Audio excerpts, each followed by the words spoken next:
बचन बाबूजी महाराज भाग दूसरा, बचन नंबर 9। इंदौर 5 जून सन 1935। मालिक चैतन्यता और प्रकाश का बाहोश समूह है। उसका भास जो मुकाबलतन कम चैतन्य था, बेहोश था।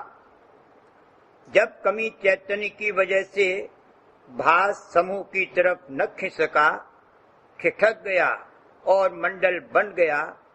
इस मंडल से धार निकलकर रचना हुई। मालिक चैतन्यता का महासमूह है। उस समूह में चैतन्य ही चैतन्य है, दूसरी कोई चीज नहीं। ज्ञान, हर्ष, आनंद वगैरह उसमें मौजूद हैं। ये सब चैतन्य ही के गुण हैं। यहाँ गुण कहने से मतलब जौहर से है। उसको परिपूर्ण ज्ञान है।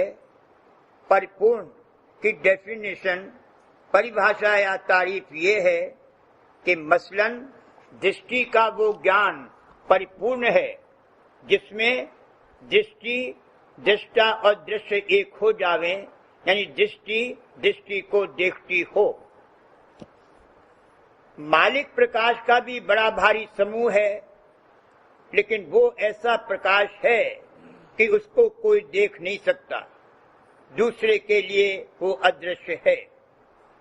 वह अपने को आप ही देखता है और सबको देखता है, लेकिन उसे कोई नहीं देख सकता। उसके भास यानी शेष में और उसमें सिर्फ एक हुवावी गिलाफ का फर्क था।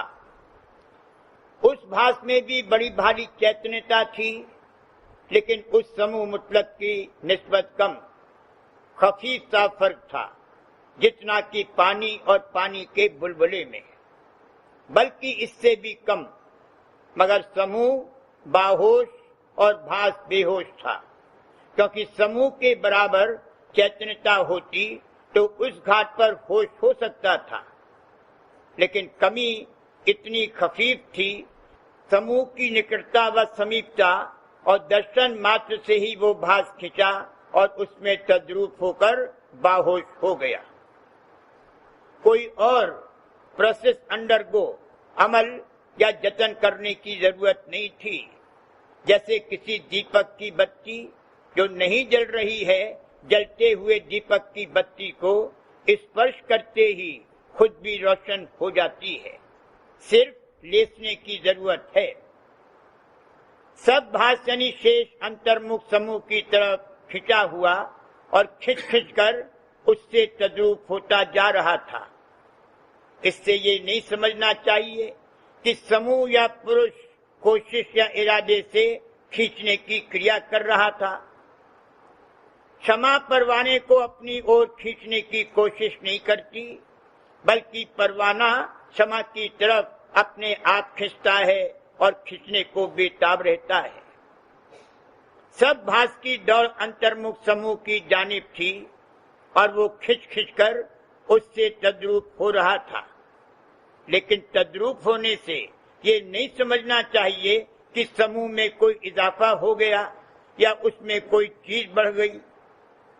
वो तो जैसा था वैसा ही है और रहेगा। उसमें न कोई रद्दो बदल हुआ और न होगा। वो न वह आता है और न जाता है। आवे जावे सो माया साधो, पुरुष तो रहे अडोल। भास या शेष की समूह मुतलक की तरफ खिंचते खिंचते और तद्रूप होते होते वक्त मुनासिब पर फुलनेस ऑफ टाइम में एक ऐसी स्टेज या हालत पहुंच गई जिसको यहाँ की जुबान में पॉइंट ऑफ सैचुरेशन कह सकते हैं। यानी अब उसका खींचना और तद्रूप होना बंद हो गया। अब न तो खींचने वाली शक्ति का खींचने वाले पर असर होता है और न खींचने वाला ही खींच सकता है। अब वो खिटक गया और वही मंडल बन गया। अब गोया भंडार बन गया जिसमें से धार निकले तो आगे रचना हो। भंडार अनंत, अपार और मुहिते कुल है, यानी सब रचना उसके घेर में है। मालिक गुप्त था, अब उसका ज़हूर हो गया। वह लक्ष्य ये वाच, वो उन्मुन ये सुनमुन, वो ओत पोत या सोत पोत।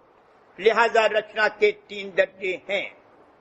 एक वह जिसका न आदि है और न अंत है, वह मालिक कुल है। दूसरा वो जिसका आदि है पर अंत नहीं है, वो जाल देश की रचना है।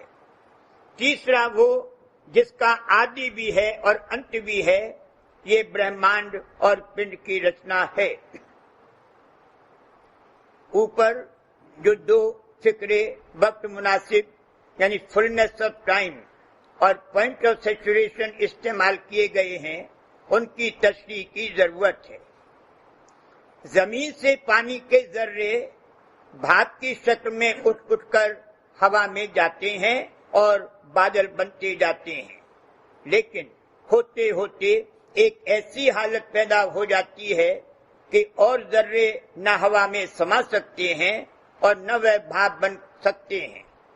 ये हवा के सैचुरेशन की हालत हो गई।